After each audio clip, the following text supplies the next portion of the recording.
Intentional because improvement does not begin only with planning. I believe improvement begins with attention, paying attention to your surrounding, what is happening, drawing clues out of that, and then you'll be in a better position to define the problem. In many organizations that I've worked in and others, improvements often starts with meetings, templates, action plans, initiatives, or where there's a major problem that has to be solved. But in lived experience, the deepest improvement I have seen does not start with documentations or with meetings, or they start when you get to notice your surroundings. You are able to see weak signals and also identify quiet friction points in teams and in processes. Pay particular attention to frontline hesitations in work processes. Identify patterns that do not yet have language in your operating systems or processes. Conducting audits of different forms and shapes.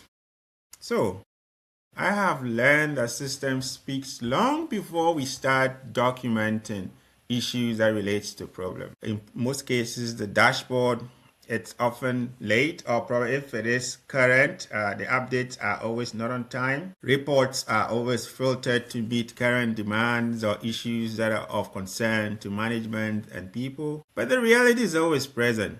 Sense means initially scanning the system around you and seeing what is emerging. And it means asking very critical questions, such as where is the stress accumulating quietly in the system? What feels stable and what doesn't? What are people talking about or not discussing in the workplace that you feel are important? And what risk is forming beneath the surface, or what is actually boiling in the organization in processes that you are not aware of or you are not paying attention to? Sensing is actually an active observation, not a passive one. And it's just basically saying that leadership has to be present in all forms.